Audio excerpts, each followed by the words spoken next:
Hello and welcome into the GSMC Sports Podcast brought to you by the GSMC Sports Network. I'm your host, TJ Mabardi. Today is Tuesday, April 9th, and we are going to be starting off the show by talking about some college basketball. We officially have national champions in the men's tournament, and it is the juggernaut of the UConn Huskies who came out on top. So we're going to be diving into last night's game, sort of the legacy of this incredible run from the Huskies over the past 2 years. And then we're going to be sticking with some college basketball and reacting to the news that John Calipari is moving to Arkansas to take their head coaching job. We'll dive into the ramifications of that. In the second half of the show, we are going to be moving on to the NBA, talking about the Western Conference playoff race. Definitely the more compelling of the two conferences. We finally have those top 10 teams set in place. I want to start with the play-in tournament and sort of talk about the situations revolving those teams and whether or not they have legitimate chances for making the finals when it's all said and done, when the playoffs arrive, and we're just a couple weeks from that. And then finally, going to end off the show actually with some MLB, talking about the injuries that have taken place to star pitchers and sort of the phenomenon that is going on as we've seen this uptick in injuries to aces, and talking about the different types of factors that could play a role in that. But just a reminder to like, follow, subscribe wherever you keep up with us. Be sure to follow us on socials. And for our live viewers, to be sure to use that comment section. Give us your thoughts on the latest happenings in sports. Make this show as interactive as possible. And if you would consider leaving a tip or donation, you can use the link that is streaming across the bottom ticker. That is gsmcpodcast.net. Anything would be greatly appreciated. But again, remember to use that comment section both with our live viewers and after the fact on our videos on YouTube to build up this network and make it as interactive as possible. Now getting into our first segment of the day, talking about UConn versus Purdue last night and the Huskies emerging as national champions yet again. They defeat the Boilermakers 65-50 in a game that truthfully wasn't, I would say it was competitive to some degree, but UConn really ran away with this one yet again, as they've continued to do time after time during this 2-year stretch. The story of the first half, when it was more competitive, was the battle of the big men in Zach Edey and Donovan Clingan.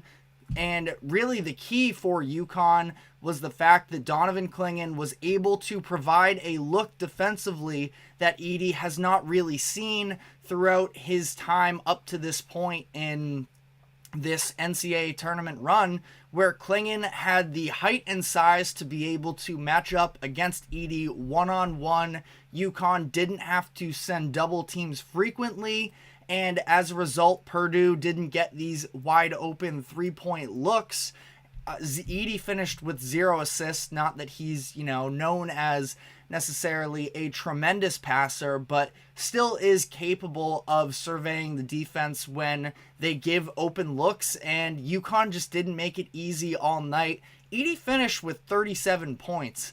But even in the first half specifically, when he was matched up against Clingan, a lot of these shots that he made were not easy whatsoever. He was hitting these tough contested hook shots. He did have an absolutely beautiful up and under move that, when you talk about the fact that this was the first matchup between 7-footers since 1984 in Patrick Ewing and Hakeem Olajuwon, that little up and under move that Edey gave would have made Hakeem proud for sure. But honestly, Purdue could only ride that for so long, and UConn was very comfortable allowing Edey to sort of get his and shut down everybody else, run them off of the three-point line, make their guards, who are a lot more perimeter-centric, try and actually drive to the basket, and really make them play a different game.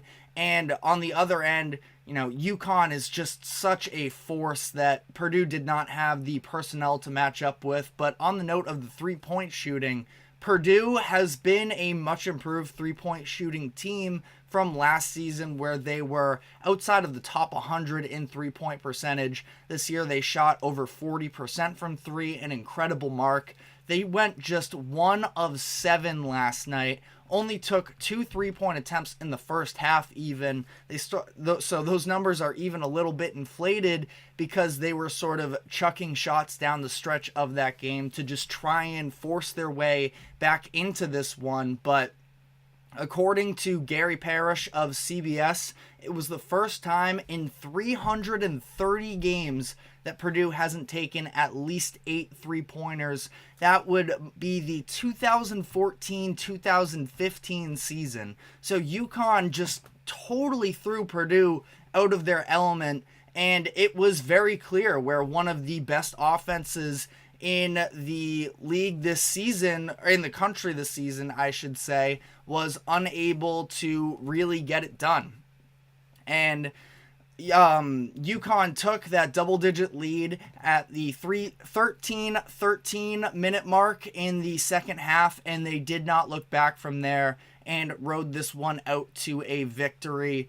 Clingan ended up getting in foul trouble late in the game, and at this point it seemed like there was a chance that maybe Edey and Purdue could make some type of push, but we saw UConn just not take a step back. It was a little similar to what they did in the game prior when they played Alabama. Stephon Castle was really the catalyst in that game for UConn. When he got into foul trouble, UConn just kept rolling, and Dan Hurley was fully confident in the team's ability to just ride out the rest of the game with Castle on the bench. And this was an even more extreme version where you have the Naismith Player of the Year on the other end getting his, but again, UConn was just sort of comfortable letting him do his damage in the paint. On the other end, UConn was just out-rebounding, out-hustling, out-shooting Purdue, and Purdue wasn't able to get the stops to slow it down. It was interesting even during this stretch where Clingan left the game and they were up 17 points. By the time he came back around it was the 2:30 minute mark, somewhere around then, they were still up 15. So they gave up just about no ground. And during this time as well, you had UConn's backup big-ish, more of a forward, but Samson Johnson, who was really taking that secondary Edey assignment, he ended up fouling out as well at 5:38. And even still, UConn just kept rolling. They put Alex Caraban, a much undersized player, at the 5. And again, that's when they sort of started throwing some more double team looks. But even still, Purdue's offense was just not able to get it done. And really, the Huskies were just an undeniable force this season, a Death Star. And they cap it off with another extremely convincing performance where during the past 2 NCAA Tournament championship runs, they won every game by at least 13 points. They covered the spread in every single game as well, have not been kind to Vegas, where obviously, for those who aren't super in tune with betting necessarily, Vegas tries to give these other teams a handful of points, oftentimes double-digit points, to try and make it more competitive. Well, it would have had to be double digits in most cases because that's how much UConn won by. But time after time again, UConn was able to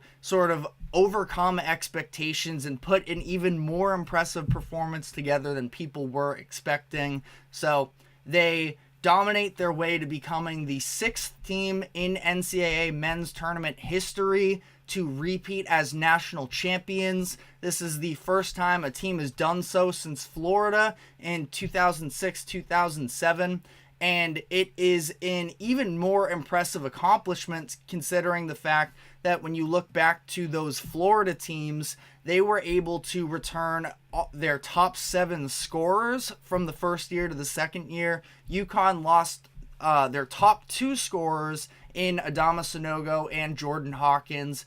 plus also Andre Jackson Jr., who was a key piece to that team as well. And again, credit Dan Hurley. I know he's not the most popular coach in the country for sure, but he definitely is good at his job, and he gives UConn their 6th national championship, tying them for the 3rd most titles in NCAA men's history. The arguments about whether or not they are a true blue blood are no more, and they have just put together an unreal stretch, even expanding past just the Hurley years, where all 6 titles have come since 1999, doing so with 3 different coaches, and doing so in an era that is probably harder than the sport has ever been to repeat as champions, to be a prominent force, and we see this much parity, and UConn just does not abide by those laws. Dan Hurley puts his name among the greats to coach a team to multiple championships. He gave that quote that is really circulating the internet now, that he said in 2020, where he said, "People better get us now, we're coming," and he and UConn have absolutely arrived for sure. But some other thoughts on the game in particular, and while we're talking about Dan Hurley, I did think that his game plan was incredible in this one, where he did obviously have the overall more talented team, more well-rounded, but it does go beyond just that. I thought that you could see, specific things of Hurley's coaching that really impacted the game. Of course, with the decision of using Clingan one-on-one to match up against Edey and not allow easy three-pointers to a good three-point shooting team in Purdue.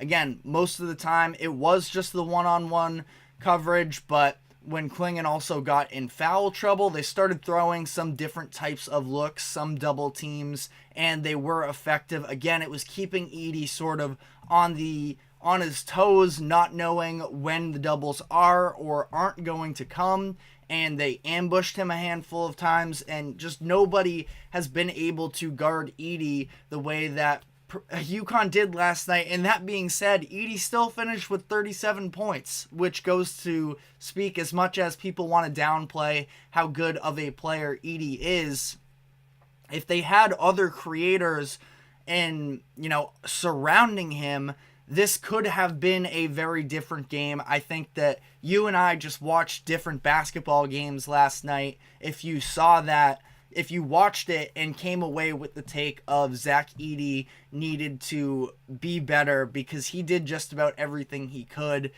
I understand that he's not the Nikola Jokic of, playmaking. Even we've seen DJ Burns during NC State's tournament run this year, the way that he's able to pass out of double teams. But Clingan is a legitimate NBA caliber defender, and it was a very tough task for him. The fact that nobody else on Purdue could really do anything to step up in this instance, where we saw Braden Smith sort of get it going a little bit at times after a very disappointing Final Four matchup for a lot of the game. But you also had Fletcher Lawyer going scoreless. And quickly to address, Kirito, you can always ask a basketball question anytime. But we just saw the level of dominance, from Edey himself, and it wasn't reciprocated from the rest of the team. So Edey, again, incredible college career. Am I, fully sold on the idea of he's going to be a star in the NBA? Not necessarily. He will likely be a first-round pick, a possible late lottery pick. But again, I think that you're crazy if you came away from that game and you blamed Edey for why Purdue lost last night.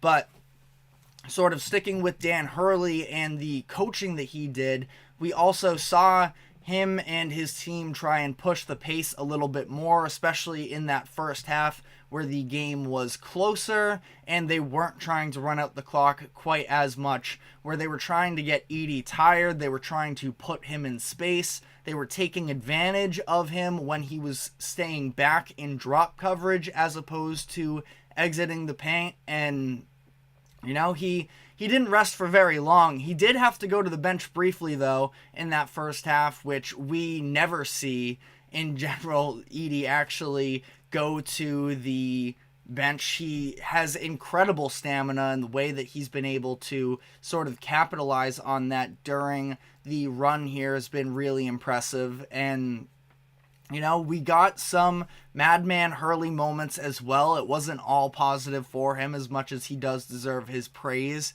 following this win, where there was that clip that was circulating that Hurley may have had some words for Zach Edey at one point heading into a timeout in the first half. Angle was a little bit tough to tell. Hurley is also very well known for yelling at the refs, so it could have been that.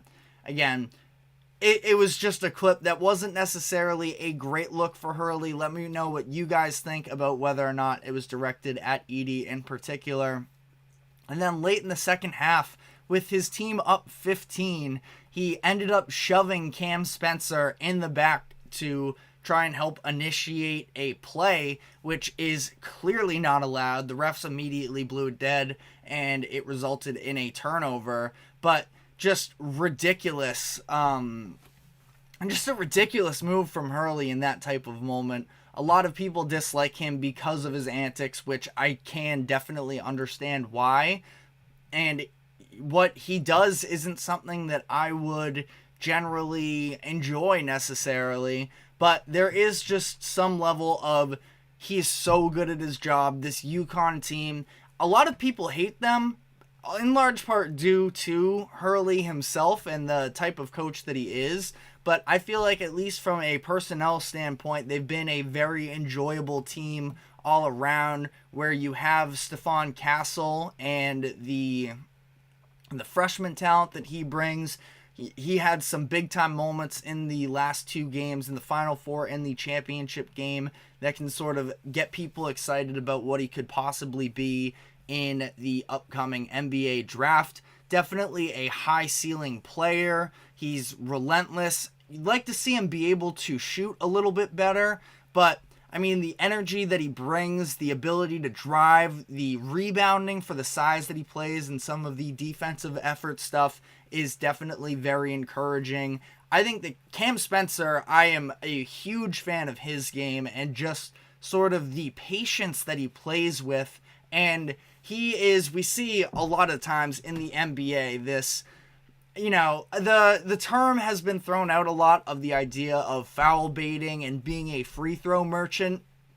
Cam Spencer very much utilizes the pump fakes and just ball fakes in general, but he does so not to get himself fouled, but to just move the defense out of position. He plays almost, I wouldn't quite say Kyle Anderson slow-mo level of basketball, but he does sort of just let the plays develop as it goes on, and he gets himself open looks. And I've been just super impressed with his game. I know that he hasn't gotten a ton of NBA love yet, but definitely does seem like somebody who could at least work his way into the draft this upcoming season. And those are two guys I've named before the most outstanding player of Tristan Newton, who has been in incredible development here for UConn over the course of the past couple seasons. He was the go-to guy really for UConn this season.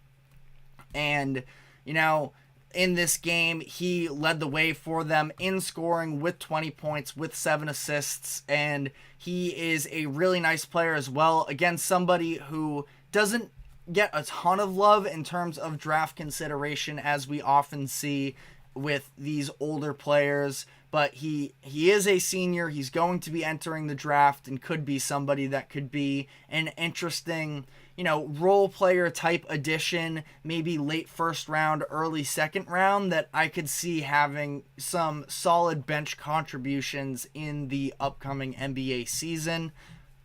But, other than that, I feel like that just about rounds out. And then Klingon, we've talked about extensively on this show in the past.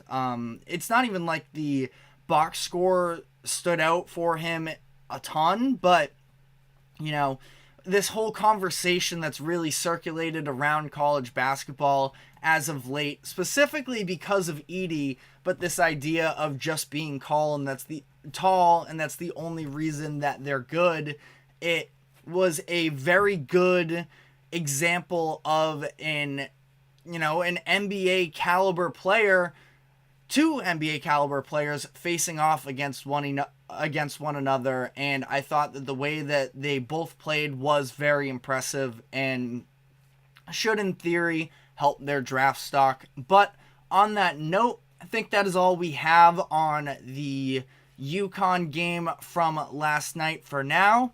But we are going to be taking our first break of the show, and when we come back on the other side, we're going to be diving into John Calipari and his move to Arkansas. So stick with us, and we will be right back. I feel like I'm losing my mind. Is everybody in the world blind? Please, Lord, give me a sign, a sign. I feel like I'm losing my mind. Is everybody in the world blind? Please, Lord, give me a sign, a sign.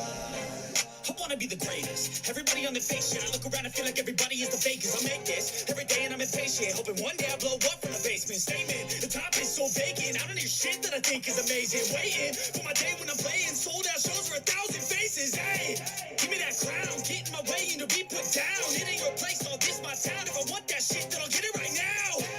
I'm losing it, the news it fits, some losing shit, a stupid myth. You choose to live or choose to dip, you choose to fight or lose your grip and lose a gift. Oh. I feel like I'm losing my mind. Is everybody in the world blind? Please, Lord, give me a sign, a sign. I feel like I'm losing my mind.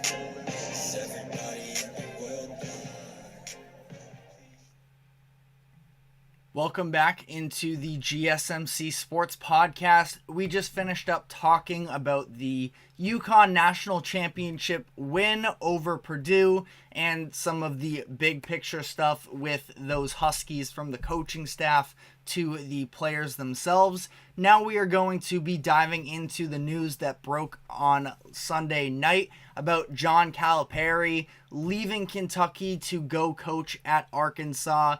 A very surprising move. Not necessarily the idea of Calipari being out of Kentucky. That was something that definitely was rumored following the team's loss to Oakland in the first round this year. But they then sort of reworked a deal, went on national television, everything seemed to be fine, and there was an announcement that he would be back for next season, and now just a week or so later, we have him on the move.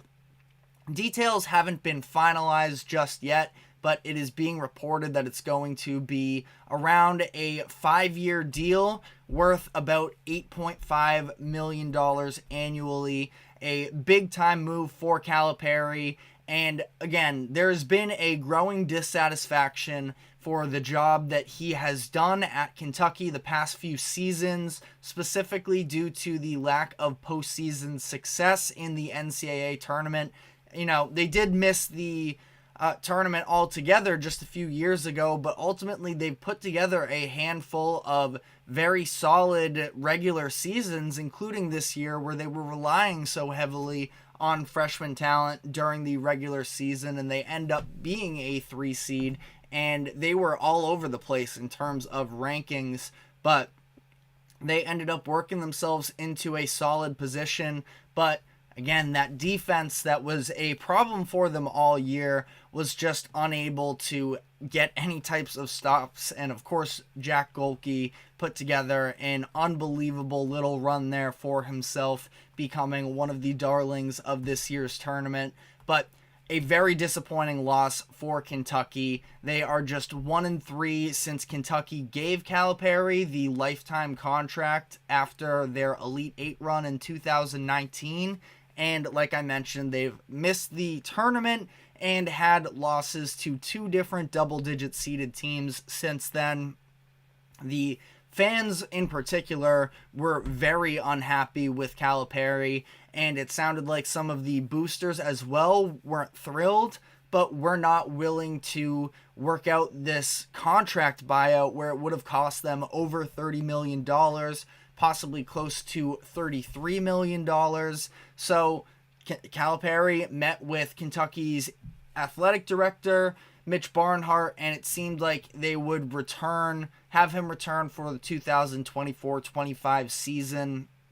Again, if it weren't for that buyout, that expensive buyout that it would have taken to get him out, probably would have seen them part ways, directly following that loss to Oakland, but there was just a lot of baggage there with it, and now they sort of luck into this situation if you're Kentucky, where he's completely off the books because he voluntarily left to go take another coaching job. And in theory, again, they're in luck because they wanted Calipari out.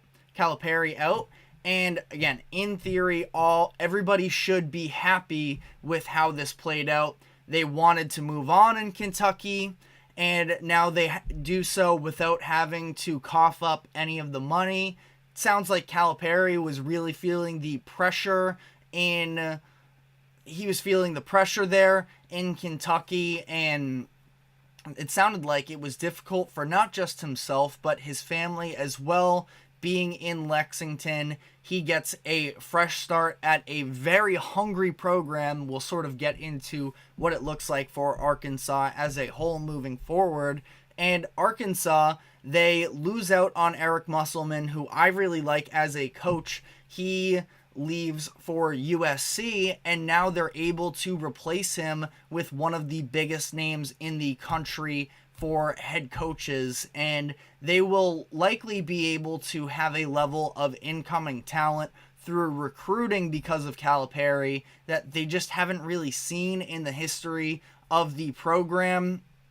They had a couple lottery picks over the past couple seasons with Moses Moody and Anthony Black last year, but I still feel like, we've all seen Kentucky over the past decade or so. They have different 5-star recruits coming in every season. Last year, I think they had the number 1 recruiting class. It's still early in this season's recruiting cycle, but Calipari and Kentucky had the number 2 recruiting class prior to this move. That is the 2024 recruiting class. Will be interesting to see how many of those prospects actually follow him to Arkansas.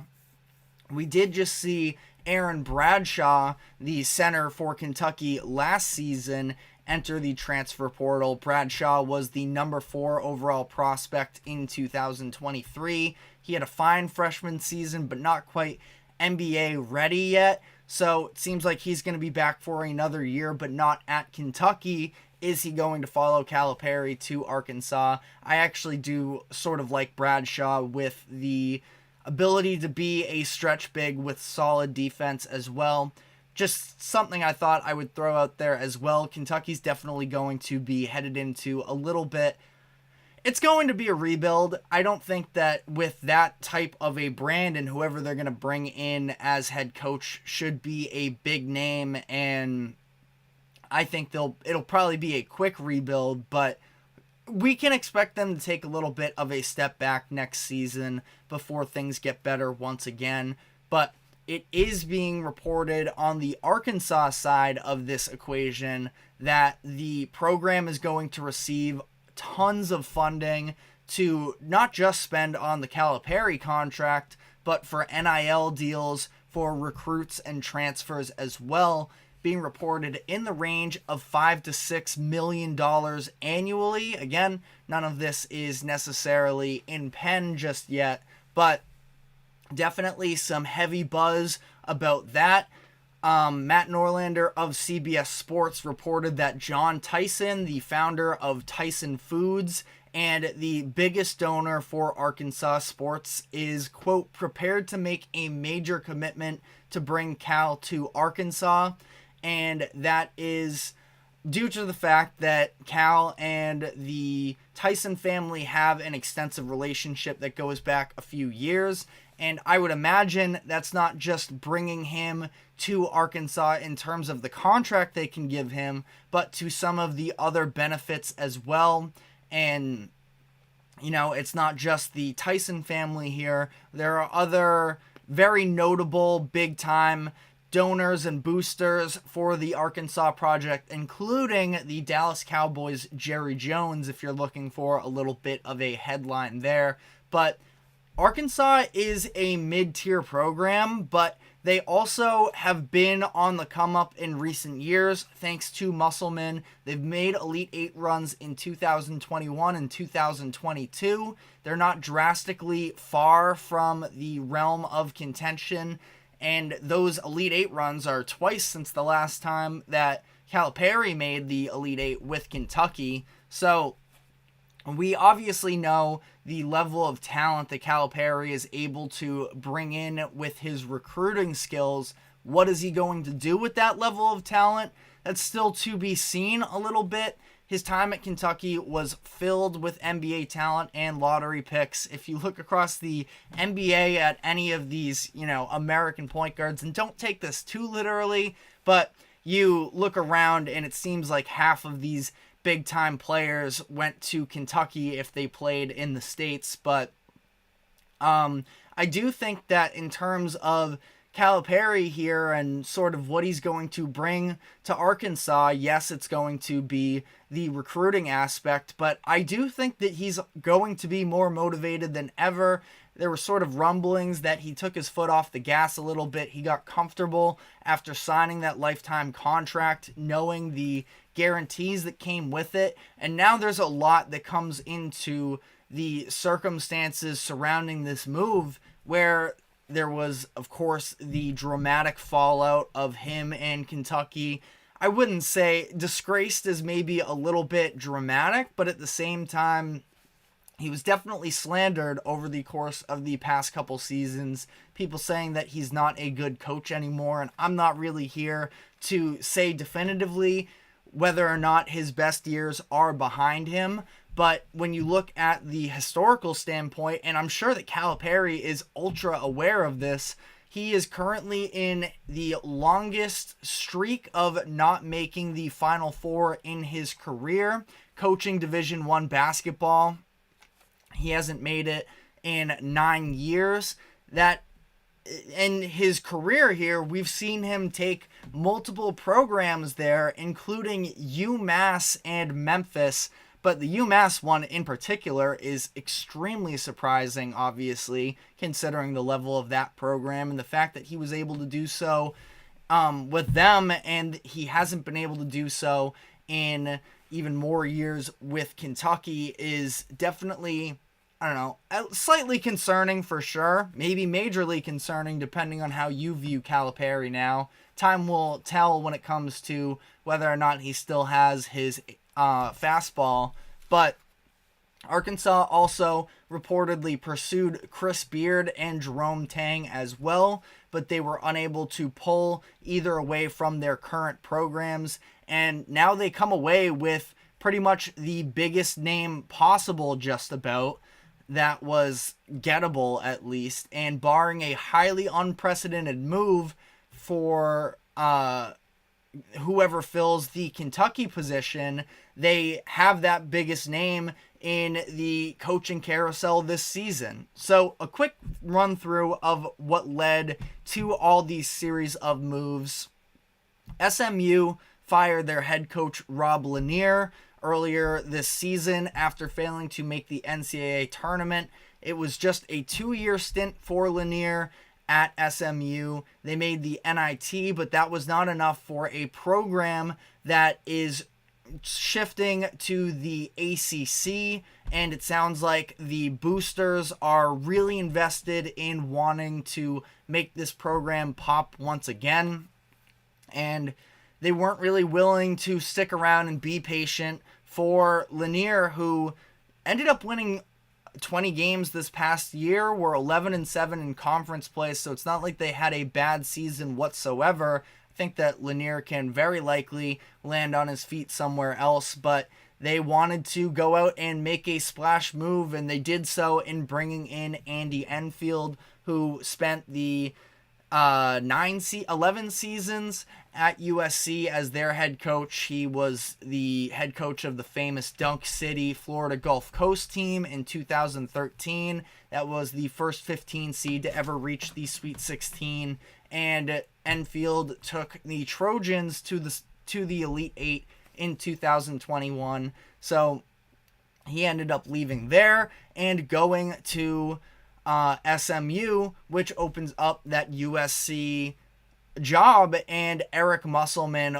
of Arkansas went to go take that. So now, of course, here we are. Calipari is headed to Arkansas, leaving Kentucky as the last remaining big job, and one of the biggest jobs in the country as a whole and in the sport. So a lot of unknowns here for what is next with Kentucky. There's been a handful of different names. Sorry, Kentucky fans.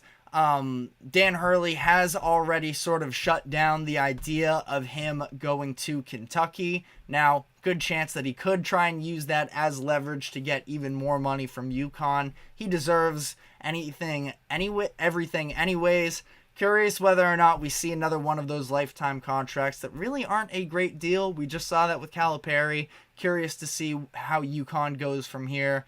But some other names that have been thrown out there are Scott Drew of Baylor, won the national championship a couple years ago. Billy Donovan has been, tossed out there as well. Donovan is currently the head coach of the Chicago Bulls that are in contention. They're going to be in the play-in tournament this coming postseason, and we'll see whether or not they can actually make the playoffs, but has been a little bit of a stuck in the mud mediocrity Bulls team. He was, of course, the head coach of that repeat Florida team that 17 or so years ago. So potentially interesting there. People have talked about Jay Wright potentially coming out of retirement to go to Kentucky. Nate Oates is a name that I think would be a great fit. Now, supposedly there is a big-time buyout that would have to take place to get him away from Alabama, but could definitely see that. It's an upgrade in programs. No disrespect to Alabama, who just made the Final Four this season, but Kentucky is obviously the bigger brand. He would likely get more funding there at their basketball program, and they play a very similar offense-heavy style of basketball. Alabama did last year that was similar to the Kentucky options this past year. And then the last name I'm sort of going to leave out here for now is the idea of Rick Pitino, where I think it's very unlikely that this actually comes into play, but there is a real possibility that Pitino, I believe it was earlier this week, was quoted as saying that leaving Kentucky was the biggest mistake of his career. He is at St. John's. How committed to St. John's is he going to be? It's been an up and down start to him there. I guess, time will only tell with this as well. But let me know who you think that Kentucky should pursue as their next head coach. But we're going to be taking our second break, and when we come back, we're going to be moving on to the NBA, talking about the Western Conference playoff race. So stick with us, and we will be right back. Looking for your daily fix of sports talk without having to pay for it? GSMC Sports Network is available on YouTube. Just search GSMC Sports Network. Get your fix of daily sports talk shows on YouTube, absolutely free. NFL, college football, NBA, MLB, MMA, UFC, fantasy football, and so much more. GSMC Sports Network has shows running all day long, with new sports shows starting every 2 hours. Just like on your favorite cable sports channel, except GSMC Sports Network is absolutely free. Just search GSMC Sports Network on YouTube to catch one of your new favorite shows, like the GSMC College Football Podcast, Chip Shot Football Podcast, Hoops and Heels Women's Sports Podcast, GSMC Basketball Podcast, and so many more. Check it out for yourself. GSMC Sports Network, now available on YouTube absolutely free. Search GSMC Sports Network on YouTube right now. Welcome back into the GSMC Sports Podcast. Done a lot of college basketball up to this point. We're going to be sticking with basketball, but moving on to the pros and the NBA, where today I want to talk about the current state of the Western Conference playoff picture. We have the top 10 teams in the conference locked up. The Rockets have officially fallen out of contention for that final play-in spot. A very nice run to try and make it competitive at the end there, but ultimately they were coming back from a lot. They put themselves in a hole about midway through the season, and they were just unable to really recover from that. So the Warriors have officially claimed the 10 seed. I don't think that there's a real chance they could move on past that, so they're going to have an uphill battle from here in terms of making the postseason. A very interesting matchup tonight, where they will be playing against the Lakers, who sit as the 9 seed. If the Warriors want any chance of being able to climb up into a position to have home court advantage in the 9 versus 10 game, tonight is the time to make that happen. We'll see what takes place there. I believe that the Lakers are going to be able to bring back their star players. LeBron James missed their last game, and Anthony Davis ended up leaving partway through because he was dealing with an eye injury. So he only played 12 minutes in that game. But I feel like in this type of moment, as it currently stands, it's listed as game time decisions for both LeBron and AD. But we will definitely be sure to keep you updated as the day moves on. Keep an eye out for our shorts that we put out on the GSMC Sports Podcast. We can keep you updated on that. But as things currently stand, looking at specifically the play-in tournament, it seems like there are 5 teams that are hovering around this threshold. Of course, one of those teams are going to avoid it altogether. But you have the Suns, who are sitting at the 6th seed with the same exact record as the Pelicans at 46 and 32. So they are neck and neck headed into these last couple weeks. On Sunday, the Pelicans actually took down the Suns to make that a little bit closer. So it goes the Suns, the Pelicans. You have the Kings sitting there at the 8th seed at 45 and 33. And then, like I mentioned, the Lakers and Warriors to round it out. So should be a very interesting race here down the stretch. Out of this group, I feel like if I were to have to pick one team in particular to miss the playoffs, well, I guess I think the Kings are probably the worst team out of this group, which is why it's so important for them to hang on to either the 7 or 8 seed to avoid the 9-10 game where one loss and they're out. If they get a couple chances at this, there's definitely a chance, because the Kings aren't a bad team necessarily by any means. I feel like I've been a little bit down on them as of late, and I don't mean to. I love the Beam team and the energy that the Kings play with. I think they're a very fun story, but losing Malik Monk does definitely hurt them a lot in this case. He was my front runner for the 6th Man of the Year award, and they're just not necessarily the same team outside of him. It's very centric around Sabonis and Fox, who are both, all-star caliber players. I'm a big fan of Keegan Murray as well. I just don't know in a very stacked Western Conference if they have the juice to necessarily make a run here. But again, they have a chance to put themselves in a very solid position here if they can continue to finish out their season on a high note. They're going to be facing off against the Pelicans actually later this week. That should be a big time matchup for that seeding as well. They also have the Suns on their schedule to come as well on Thursday and Friday. A little back-to-back situation there, which isn't necessarily ideal for Sacramento, but both home games at least.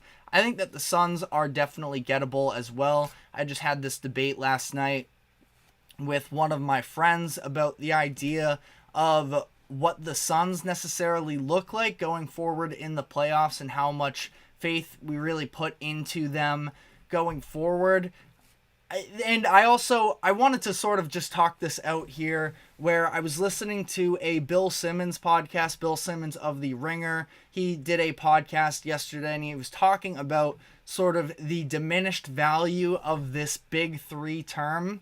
And to me, the big three is definitely a little bit of an overused term, but I feel like it's more of a marketability thing than pure talent alone. And for the Suns in this case, Bradley Beal is, a big three-ish player because of the contract that he carries, because of his reputation. But in terms of talent-wise, I just don't think that Beal is necessarily all too close to being an all-star caliber player still. Definitely not in the range of All-NBA in my eyes. And it's not to say he can not be a contributing player, because he absolutely can. He's had moments this season where he's been able to turn it on and be a contributing piece there. He's a nice third option from a scoring standpoint, but I would definitely prefer for them to have a more traditional playmaker as a guard than Bradley Beal and what he provides at this point. And yes, I know that Devin Booker has been a much improved playmaker over the course of his career, but I do still feel like you're sort of asking a lot from him to be, and I understand that we are in an era now where the labels of 1 through 5 are definitely not quite as definitive as they always were. It's a lot more sort of combo guard, wing, and big are sort of the more used terminology to sort of describe what type of a player an individual player is. But again, I just feel like the Suns are, we obviously see the fourth quarter numbers with them and how much they struggle then. I don't think that that's a fluke. After a certain point, it's just too repetitive, and we've seen a lot of injuries to them this season. Beal has played just 49 games. Booker, off the top of my head, is probably only played in the range of like 55-ish. 64, my mistake actually. Shouldn't have went out and guessed on that one. But, we've seen injuries. My point being that maybe now that they are all seemingly healthy and are headed into the postseason, that the star power could carry them. If they end up winning a couple rounds here, it wouldn't be the biggest surprise in the world to me, but I do feel like they are definitely a flawed team. And really all these teams, honestly, most complete team, maybe not necessarily the same level of star power, but out of these 5 teams that are in the arena of that play-in tournament, I kind of think that the Pelicans are the most complete. Now, Lakers you can obviously make an argument for as well, and because they have the size. Injuries have definitely hurt them this year in terms of their defense is part of the issue. Losing Jared Vanderbilt was a big loss for them, and I just don't know if they have the defense that can be elite down the stretch, but they have the size at least to match up against the likes of a Minnesota team, of potentially a Denver team, and can, maybe not defensively even be fully locked down, but they have the size to at least assert their will a little bit more on the offensive end if they were to play the likes of an OKC in the first round. And as for the Warriors, I know we have Kirito, the number one Warriors fan that is a regular here at the GSMC Sports Podcast. I'm assuming he's a Warriors fan considering all the comments we get from him about Golden State.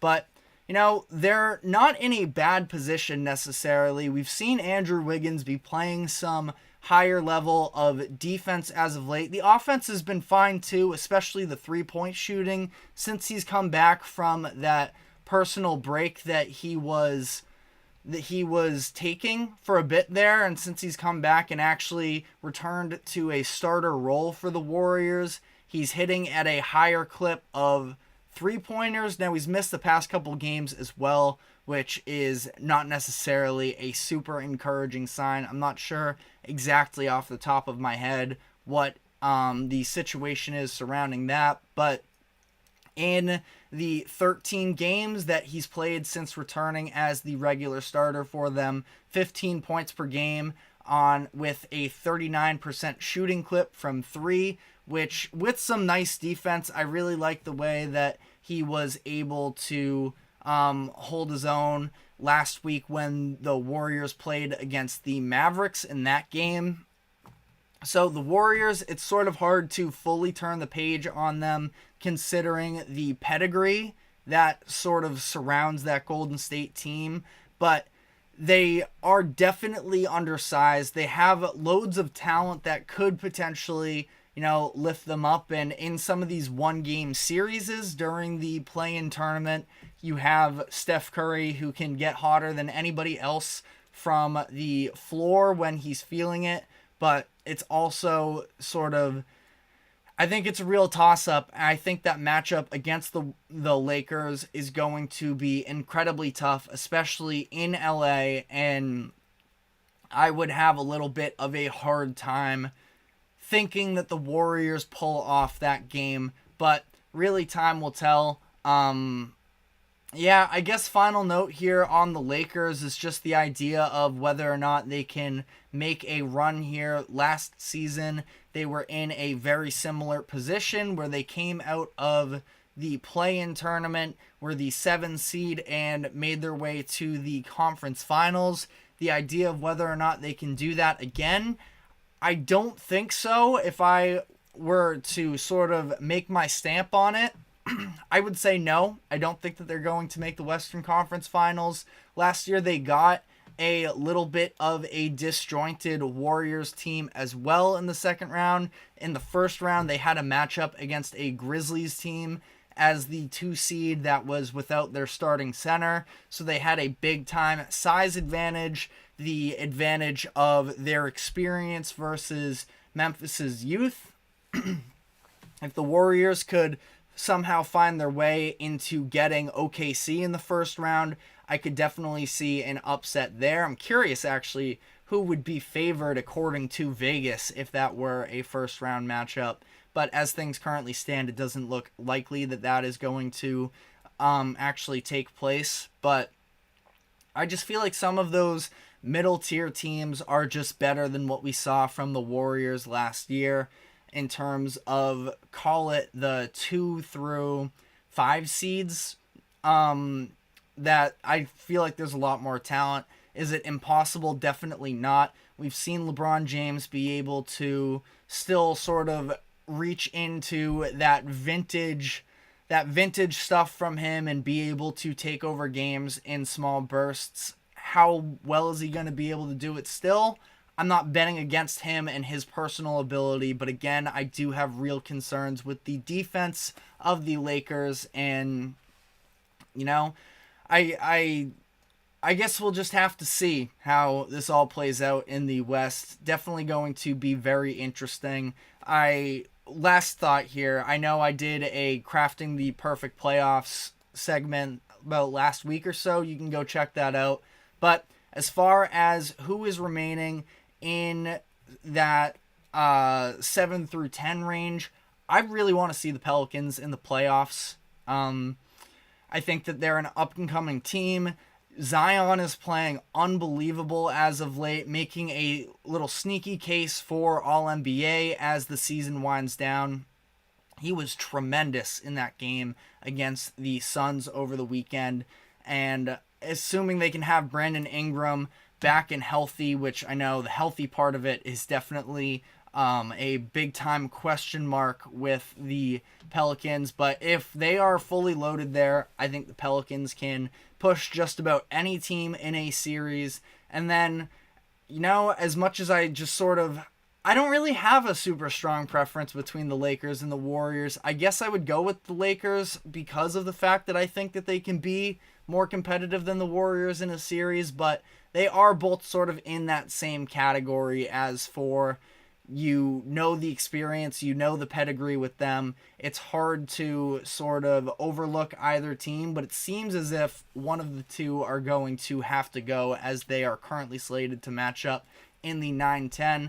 We'll see how the seedings change as the rest of the season goes on, but for now we are going to be taking our final break, and when we come back on the other side, going to be diving into some baseball and the MLB and the very strange phenomenon that is taking place as far as the injuries to starting pitchers. So we will dive into that. Stick with us and we will be right back.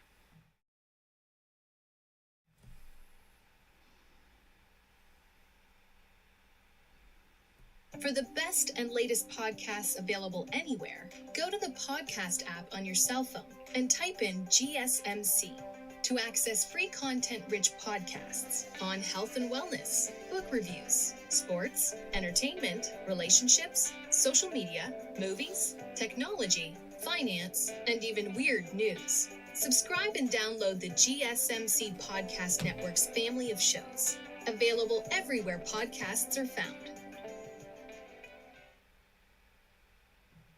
Welcome back into the GSMC Sports Podcast as we head into our final segment of the day. Been doing all kinds of basketball, but I do want to touch on some MLB as there's been a lot of noise as of late surrounding the injuries to starting pitchers. We've seen a handful of big-time names that have gone down on the injured list that has caused a lot of conversations surrounding the current state of the MLB and their pitchers. In the past week, we saw Spencer Strider of the Braves and Shane Bieber of the Guardians, and Yuri Perez as well. He may have been 2 weeks ago, but these big-time name pitchers go down with season-ending injuries. Strider, it isn't officially confirmed just yet, but it is a situation where it's a real concern with his UCL, so not looking great.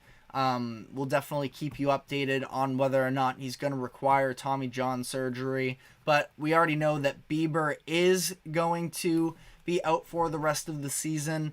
And, this goes along to a list of a handful of other stars that are currently out. You have Justin Verlander, Clayton Kershaw, Shohei Ohtani, Garrett Cole, all of these players dealing with arm injuries as well. A little bit more minor, but as your resident Red Sox fan, we have Nick Pivetta, who just went down, placed on the injured list as well with an elbow injury. But again, a lot of theorizing as to why this is happening, especially in the uptick in the past couple years. Let me see if I actually did save the tweet, because I did find a very interesting note on the history of Tommy John surgeries, where it was Dan Clark of @DanClarkSports on Twitter said, at the current pace there will be, and keep in mind, this is a little bit subjective here, can't imagine that injuries necessarily pace out like this during the season, but still for a certain measuring stick, you could say, there at the current pace there will be 52 MLB players undergoing Tommy John surgery in 2024. There were 31 in 2023. In the 10 years prior to the pitch clock being implemented, there were 254, averaging 25 per year. Now, again, I do think that you can't necessarily project injuries over the course of a season like that, but he does make an interesting point about how we've seen an increase of injuries, and not just injuries, but of season-ending Tommy John surgeries in recent years. He specifically looked at the pitch clock, which he's definitely not alone on theorizing that it has to do with the pitch clock. A lot of people are making that argument as well. There was even a member of the MLB Players Association, the chief of that, Tony Clark. He spoke out and attributed the recent spike in injuries to, at least partly, to the reduced recovery time and the pitch clock, which does make some sense if you are doing any type of explosive movement, exercise, anything along those lines, that having less time to recover does make sense that it is going to wear on a person fatigue-wise and make an impact in that sense. So I'm definitely not discrediting that. Do I think it's the number one reason? I don't personally. I feel like there are some bigger things at play, but again, I also don't think, that being said, and I'm going to get into those other things as well, but I do think that this entire situation is due to a variety of different reasons, not just one in particular, which would be nice if there was just one solution, but I think that it stems even into the development of how we have the youth trying to pitch here, where everybody is so fixated on the idea of velocity and spin rate along those lines, which are definitely important numbers in terms, especially in the analytics community, but velocity just simply makes sense. Of course, you throw a faster pitch, a lot of the time it's harder to hit for an individual MLB player or a baseball player in general, stemming down to the youth age. And that's something that Dr. James Andrews, who is a surgeon that is most famous for his work with Tommy John surgeries, he said that he's been studying the trends surrounding Tommy John surgery and what is playing into that, and he said that there's been a major increase in the surgeries at the youth level, which is definitely concerning. His theory is that it is due to the velocity and spin obsession that is in the current culture. He said that studying the specific muscle groups and tendons, I'm no doctor, so I'm definitely apologizing ahead of time for the mispronunciation, but the ulnar collateral ligament, also known as sort of the Tommy John tendon or ligament, it doesn't fully develop until humans are at age 26, and we have 13, 14-year-old baseball players coming up. The idea is trying to have them pitch as fast as possible and spin the ball as much as possible and hit these types of benchmarks to help get them recruited to a higher level. And at the college level, it's almost sort of having a rental of these players for just a couple years, where, knock on wood, we haven't seen any major injuries yet, but you had Paul Skeens at LSU last year, pitching, full games, 100 plus pitches, just like half the times that he went out there, and just sort of going all out, which is awesome to see. But as humans, we weren't physically designed to be throwing this ball at 100 miles per hour, 90 times in the span of a couple hours. And it's dangerous, and there's a reason why we've seen so many injuries. Now, again, even with that, I don't think that is the sole reason, but it's a massive part of it. There are other factors that play into it, but again, pitching is this developmental thing, and over time, just the wear and tear on these pitchers' arms. I mean, sort of cross-sport comparison here, but you look at the NFL and the deteriorating value of running backs in the league. it's because of this idea of, well, they have all of these carries and touches from, Pop Warner football to high school to college, that they just get worn out by the time they finish their first NFL rookie contract. And, if that's the case with just running and getting hit, what about this one particular ligament that is time after time again being pushed to the limits in an excruciating way? And, it's just interesting to see sort of how we're going to go about this, because I don't think it's possible to necessarily correct that if that is the number one issue of finding a way to change the entire structure of how colleges and the MLB look at these things that frankly are important once you get to the MLB. But, to what level? Probably going to have to find ways to cut back in certain instances as well that can make a difference. But the sort of last factor I do want to point to as well is the idea of the sticky stuff and having substances to help grip, where we've seen, Spider Tack became a massive story in the MLB a couple years ago that sort of shook the way that the MLB as a whole has treated pitching. And you had people sort of pointing at MLB players saying that they were just dramatic and they wanted everything easy, and that's why there was a section of pitchers that were saying maybe not Spider Tack, but talking about sunscreen or, some of those other less significant substances that helped pitchers grip the ball. And, Tyler Glasnow, one of the best pitchers in the MLB, but somebody who has dealt with tons of injuries in recent years, he had a press conference a couple years ago when he was still with the Rays, and he talked about the idea of, as this was all coming out, he pitched his first game totally dry. He used some combination of sunscreen and something else leading up to that point in his career, and he went out, pitched against the Nationals, had a solid outing, but then afterwards said he was feeling pain and muscles in his arm that he didn't even know he had, and he ended up missing out on the rest of the season because of it.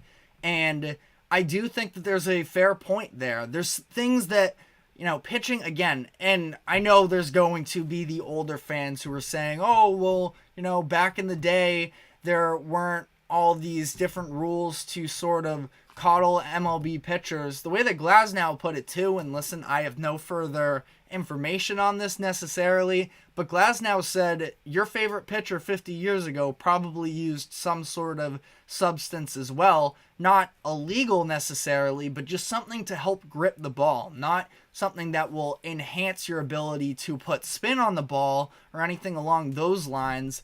But the way that he sort of further described it was the fact that he had the substance to make it so that he can put less pressure on his grip and himself. And once that was outlawed, he was having to sort of choke the ball harder, was engaging more of the muscles in his forearm, in his elbow, and it just changed the motion of the entire thing. And I feel like if we're seeing all these injuries, I understand that once you allow some substances, it becomes a slippery slope of how do you catch people using illegal substances. But I'm just putting all of this out there because specifically those are the two main things that I look at in terms of the idea of having a more regulated grip and trying to find a way to at least put less pressure on arms coming up. Again, that one seems like an incredibly difficult fix to sort of work out in the long term, but is probably the most significant of all of these factors. The pitch clock, again, definitely doesn't help necessarily, but I am also a fan of the pitch clock as well. I'd prefer to see it if it is causing legitimate injuries like the MLB Players Association does think. The MLB themselves sort of denied the direct link, but said they were going to look into it more. They cited some type of research from Johns Hopkins University as to why the pitch clock is not the number one cause for these increase in injuries. But let me know what you think, because I don't believe that there is one right answer to this problem, but there is a legitimate problem that we should be looking to amend. Just a matter of how are we, and I say we as I have zero control myself, how is the MLB and even beyond the MLB college programs and youth development coaches, how are they going to sort of fix the issue at hand here, because it is definitely becoming a bit detrimental to the league itself, and we all want to see the best players out there on the mound, but unfortunately there have been some obstacles in the way. But that is all we have time for today. Thank you very much for tuning in. Thank you to the GSMC Sports Network for allowing us to host this show. Feel free to check out these videos as well as all of the other videos from my other great co-hosts here at the GSMC Sports Network on YouTube and on socials. Remember to like, follow, and subscribe. We will be back tomorrow at 2 o'clock, so we will see you then.